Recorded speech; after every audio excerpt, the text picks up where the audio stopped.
আসসালামু আলাইকুম আরহামাতুল্লাহি বারাকাতুহু। সুপ্রিয় দর্শক মণ্ডলী, আশা করি সকলেই ভালো আছেন। আজকে ভিডিওটি আপনার জীবনকে পরিবর্তন এনে দেবে। অনুরোধ করব ভিডিওটি না টেনে সম্পূর্ণ দেখার জন্য।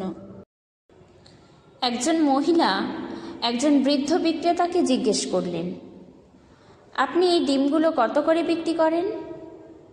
বৃদ্ধ বিক্রেতা উত্তর দিলেন, প্রতিটি ডিমের দাম 5 টাকা ম্যাডাম।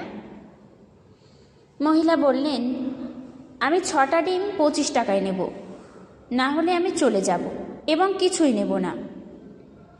বৃদ্ধ বিক্রেতা উত্তর দিলেন, আপনি যে দামে চান তাতেই কিনতে পারেন।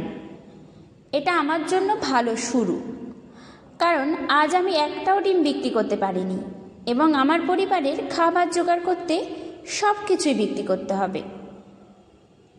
মহিলা তার পছন্দের দামে ডিমগুলো কিনলেন এবং মনে করলেন যেন তিনি জিতে গেছেন। তিনি তার সুন্দর গাড়িতে উঠলেন এবং তার প্রেমিকের সাথে একটি বিলাসবহুল রেস্টুরেন্টে গেলেন। তিনি এবং তার বন্ধু যা চেয়েছিলেন তাই অর্ডার করলেন।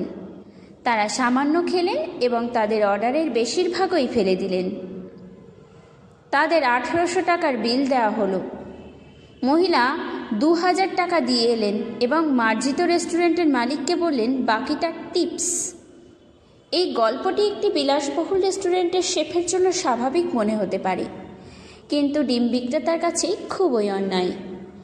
প্রশ্ন হলো, আমরা যখন একজন দরিদ্র বিক্রেতার কাছ থেকে তার জিনিস কিনি তখন কেন সবসময় তার উপর ক্ষমতা জাহির করতে হয়? আর যারা আমাদের উদারতার যোগ্য নয় তাদের প্রতি কেন আমরা উদার হই? আমি কোথাও পড়েছিলাম, আমার বাবা গরিবদের কাছ থেকে বেশি দামে জিনিস কিনতেন, যদিও তার এই জিনিস প্রয়োজন ছিল না। বাবা কখনো কখনো তাদের বেশি দাম দিতেন। আমি হতবাক হয়ে গেলাম। একদিন আমি তাকে জিজ্ঞাসা করলাম, বাবা, তুমি এটা কেন করছো? আমার বাবা উত্তর দিলেন, এটা শুধু দান নয়, সম্মান দিয়ে দান করা। আমি জানি আপনাদের অনেকেই এই বার্তা শেয়ার করবেন না, কিন্তু যদি আপনি তাদের মধ্যে একজন হন যারা এই গল্পটি এখন শুনছেন, সময় দিচ্ছেন, তাহলে দয়া করে এই গল্পটি শেয়ার করুন। সম্ভবত আপনি একটি ভালো বীজ বপন করছেন। Thanks for watching.